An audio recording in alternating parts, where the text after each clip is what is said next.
Gonzales v. Raich, previously Ashcroft v. Raich, 545 U.S. 1, 2005, was a decision by the United States Supreme Court ruling that under the Commerce Clause of the U.S. Constitution, Congress may criminalize the production and use of homegrown cannabis even if states approve its use for medicinal purposes. Background: California voters passed Proposition 215 in 1996, legalizing the use of medical marijuana. The federal government of the United States has limited the use of marijuana since the 1937 Marijuana Tax Act came into effect. Defendant Angel Raich used homegrown medical marijuana, which was legal under California law but illegal under federal law. On August 15, 2002, Butte County Sheriff's Department officers and agents from the Federal Drug Enforcement Administration destroyed all 6 of California resident Diane Monson's marijuana plants, facing light resistance. The marijuana plants were illegal Schedule I drugs under the Federal Controlled Substances Act, CSA, which is Title II of the Comprehensive Drug Abuse Prevention and Control Act of 1970.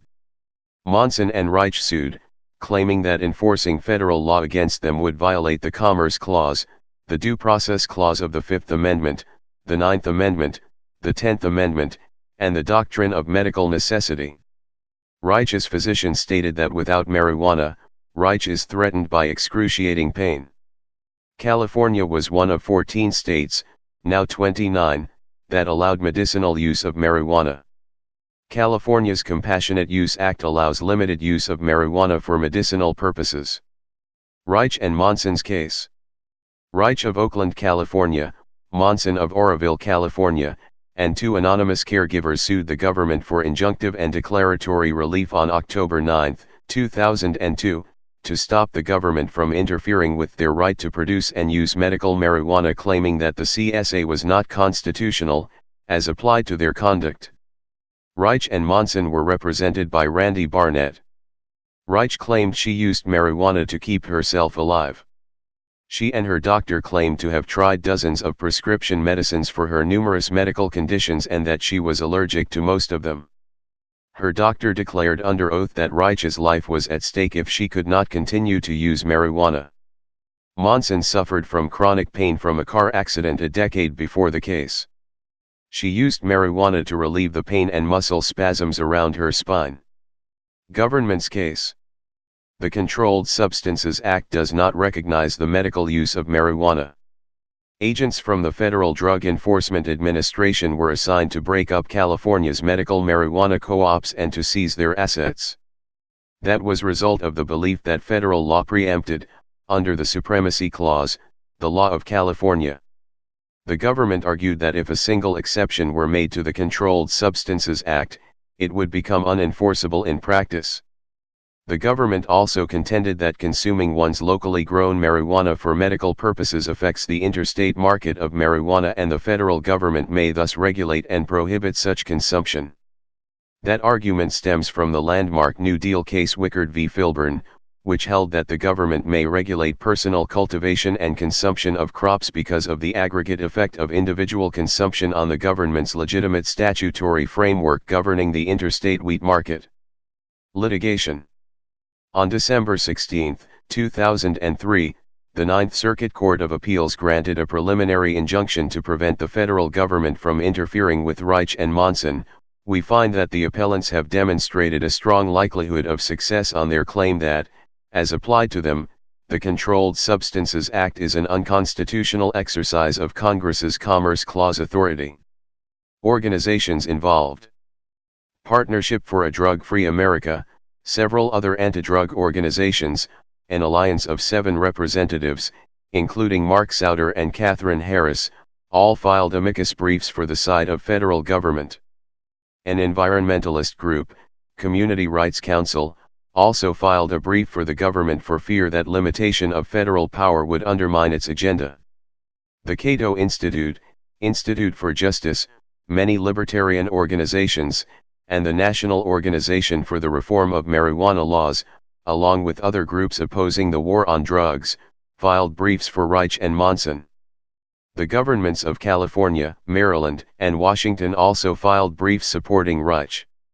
The Attorneys General of Alabama, Louisiana, and Mississippi, three strongly anti-drug states from the conservative South, filed a brief supporting Raich, on the grounds of states' rights.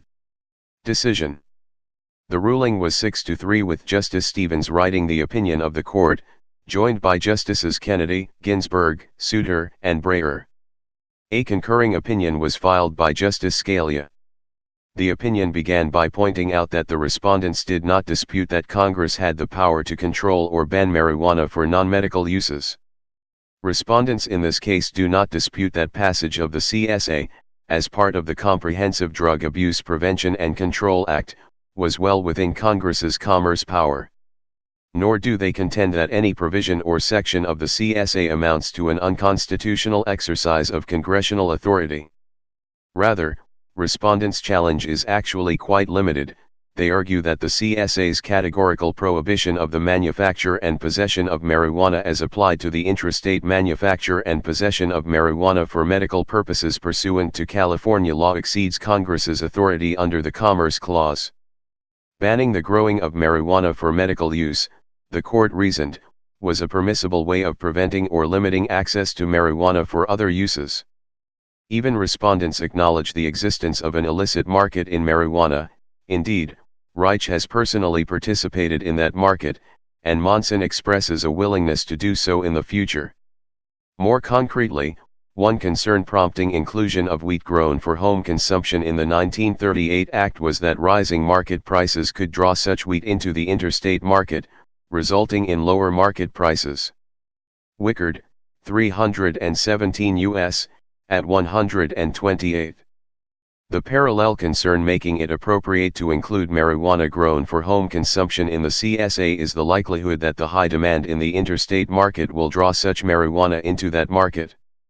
While the diversion of homegrown wheat tended to frustrate the federal interest in stabilizing prices by regulating the volume of commercial transactions in the interstate market, the diversion of homegrown marijuana tends to frustrate the federal interest in eliminating commercial transactions in the interstate market in their entirety. In both cases, the regulation is squarely within Congress's commerce power because production of the commodity meant for home consumption, be it wheat or marijuana, has a substantial effect on supply and demand in the national market for that commodity. The majority opinion did not address the contradiction that the respondents' production of marijuana for personal use actually assists Congress's interest in reducing the interstate trade in marijuana rather than confounding that regulation. The relevant precedents for the court's analysis are Wickard v. Filburn, 1942, United States v. Lopez, 1995, and United States v. Morrison, 2000. Scalia's opinion. Justice Scalia wrote a separate concurrence that had the effect of differentiating the decision from the previous results of United States v. Lopez and United States v. Morrison. In a departure from his textualist interpretation of the Constitution, he voted for limits on the Commerce Clause in the Lopez and Morrison decisions. Scalia said his understanding of the necessary and proper clause caused him to vote for the Commerce Clause with Raich for the following reason. Unlike the power to regulate activities that have a substantial effect on interstate commerce, the power to enact laws enabling effective regulation of interstate commerce can only be exercised in conjunction with congressional regulation of an interstate market, and it extends only to those measures necessary to make the interstate regulation effective. As Lopez itself states, and the court affirms today, Congress may regulate non-economic intrastate activities only where the failure to do so could undercut its regulation of interstate commerce. This is not a power that threatens to obliterate the line between what is truly national and what is truly local. Dissenting opinions. Justice O'Connor dissented, joined by Chief Justice William Rehnquist, who authored the majority opinions in United States v. Lopez and United States v. Morrison. O'Connor began her opinion by citing Lopez, which she followed with a reference to Justice Louis Brandeis's dissenting opinion in New State ISCO v. Liebman. We enforce the outer limits of Congress's Commerce Clause authority not for their own sake, but to protect historic spheres of state sovereignty from excessive federal encroachment and thereby to maintain the distribution of power fundamental to our federalist system of government. United States v. Lopez, 514 U.S. 549, 557, 1995, NLRB v. Jones and Laughlin Steel Corp., 301 U.S. 1, 37, 1937. One of federalism's chief virtues, of course, is that it promotes innovation by allowing for the possibility that a single courageous state may, if its citizens choose, serve as a laboratory, and try novel social and economic experiments without risk to the rest of the country. New State ISCO v. Liebman, 285 U.S. 262, 311, 1932, Brandeis, J., dissenting. She concluded. Relying on Congress's abstract assertions, the court has endorsed making it a federal crime to grow small amounts of marijuana in one's own home for one's own medicinal use. This overreaching stifles an express choice by some states, concerned for the lives and liberties of their people, to regulate medical marijuana differently. If I were a California citizen, I would not have voted for the medical marijuana ballot initiative. If I were a California legislator, I would not have supported the Compassionate Use Act. But whatever the wisdom of California's experiment with medical marijuana, the federalism principles that have driven our Commerce Clause cases require that room for experiment be protected in this case.